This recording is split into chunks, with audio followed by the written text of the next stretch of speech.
Shalom, salam sejahtera bagi kita sekalian, Bapak Ibu, saudara-saudari sidang jemaat yang kekasih dalam Tuhan.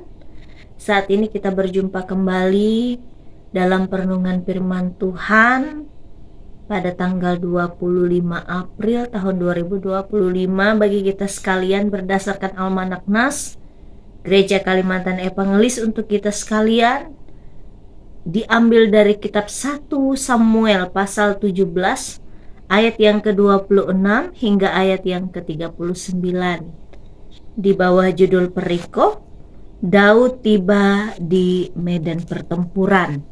Saya hanya membacakan satu ayat bagi kita sekalian, yaitu di ayat yang ke-37 demikian. Pula kata Daud, Tuhan yang telah melepaskan aku dari cakar singa dan dari cakar beruang, Dia juga akan melepaskan aku dari tangan orang Filistin itu. Kata Saul kepada Daud, pergilah, Tuhan menyertai engkau. Yang berbahagia setiap orang yang mendengarkan firman Tuhan dan yang memeliharanya. Saya membuat tema renungan bagi kita sekalian saat ini ialah jangan cemas, Tuhan menyertai engkau. Bapak, Ibu, saudara-saudariku yang kekasih dalam Tuhan, pernahkah kita punya pengalaman menghadapi sebuah persoalan atau sebuah perkara kehidupan dan rasanya persoalan dan perkara itu terasa jauh lebih besar dari kekuatan kita, lebih besar dari tubuh kita, badan kita, lebih besar dari keuangan kita, lebih besar dari kekuatan kita, lebih besar dari kemampuan kita, dan lebih besar dari akal pikir manusiawi kita. Apakah kategori persoalan yang pernah kita hadapi atau perkara kehidupan yang pernah kita hadapi, masa-masa sakitkah, kesulitan keuangan, atau ketika kita berhadapan dengan penguasa, orang yang lebih berpower daripada kita, atau karena orang-orang tertentu yang menjadi lawan kita dalam suatu peristiwa peperangan atau persoalan-persoalan yang begitu serius. Jadi apa yang kita lakukan pada saat-saat itu? Apakah kita juga takut, kita juga cemas?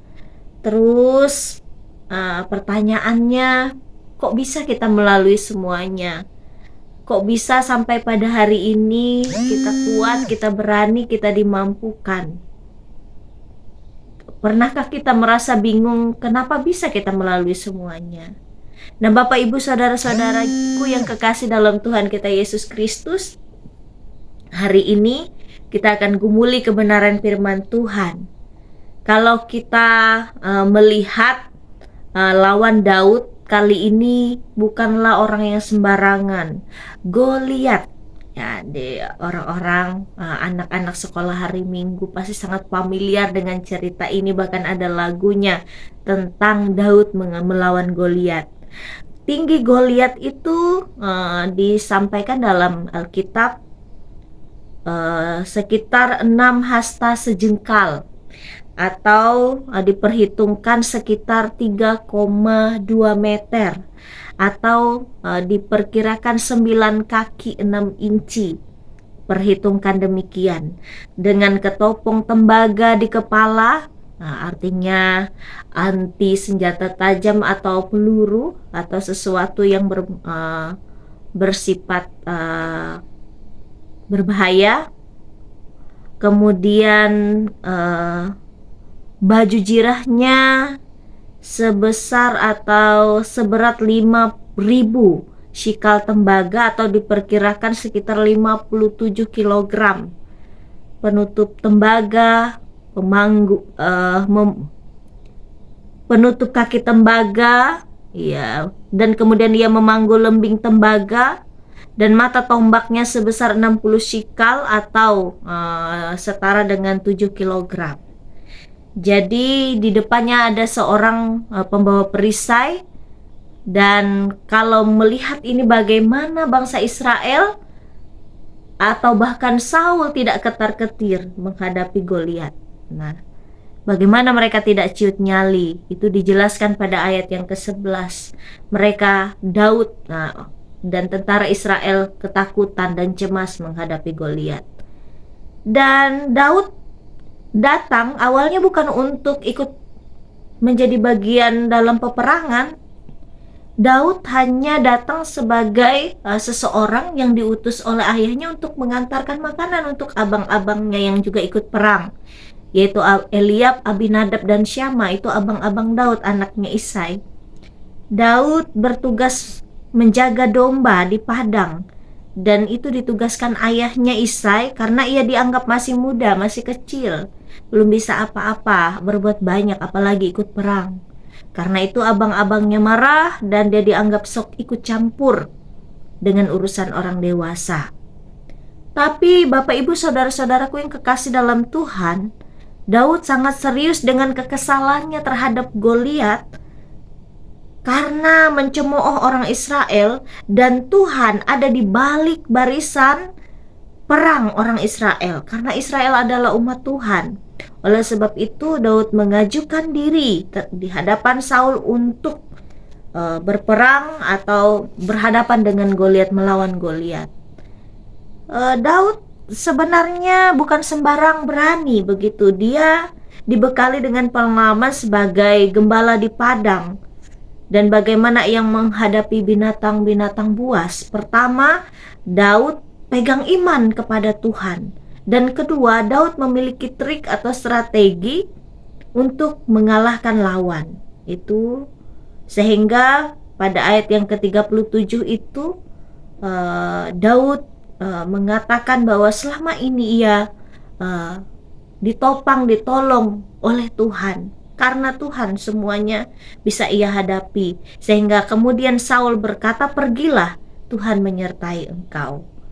Dan apa hal yang dapat kita dan patut kita gumuli dalam kebenaran firman Tuhan? Pertama, Bapak Ibu saudara-saudaraku yang kekasih dalam Tuhan, realita kehidupan kita manusia akan ada momen dalam hidup kita ini bertemu dengan hal-hal atau keadaan yang di luar kendali manusiawi kita.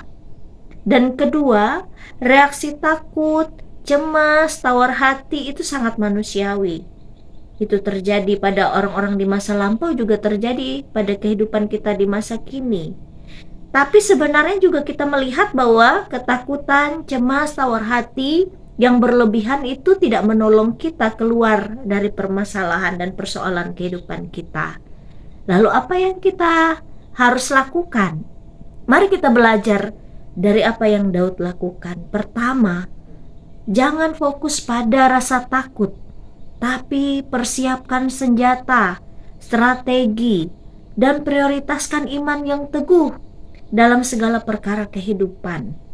Artinya Tuhan yang harus kita andalkan dalam hidup kita, sama seperti yang dilakukan Daud. Kemudian mari kita hadapi pergumulan kita dengan keberanian dan rasa takut akan Tuhan, melebihi dari ketakutan kita dengan persoalan kita dengan manusia ataupun dengan perkara-perkara kehidupan lain. Bahkan Amsal pasal 24 ayat 10 berkata demikian, "Jika engkau tawar hati pada masa kesesakan, kecillah kekuatanmu." Ini merupakan pengingat bagi kita sekalian untuk tidak tawar hati, untuk tidak takut, untuk tidak cemas secara berlebihan.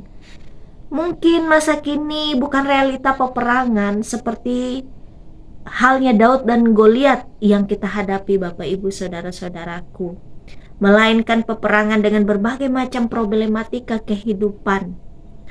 Mari kita seperti Daud, jangan takut, jangan cemas. Biarlah seperti doa Saul, pergi, hadapi, Tuhan menyertaimu, Tuhan menyertai engkau.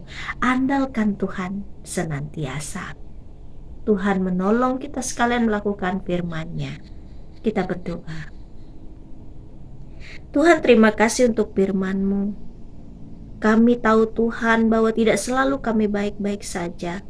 Terkadang kami harus berhadapan dengan berbagai macam problema kehidupan, bahkan rasanya melampaui kekuatan kami, melampaui besar badan kami, dan bahkan akal pikir kami manusia tidak cukup untuk mencari tahu tentang jalan keluar dari persoalan kami. Tapi kami punya Tuhan yang luar biasa. Kami percaya Engkau menjadi penolong bagi kami. Berkati setiap orang yang tidak hanya mendengarkan firman-Mu, tetapi beriman dengan firman Tuhan. Dan berkati kami semua Tuhan dalam kehidupan pribadi, keluarga, jemaat-Mu, dan bahkan gereja-Mu Engkau berkati, supaya kami terus mengandalkan Tuhan dalam segala hal. Dalam nama Tuhan Yesus kami berdoa. Amin. Terima kasih sudah mendengarkan firman Tuhan. Diberkatilah Bapak Ibu Saudara-saudari sekalian. Langit dan bumi akan berlalu, tetapi firman Tuhan kekal untuk selama-lamanya. Tuhan memberkati. Shalom.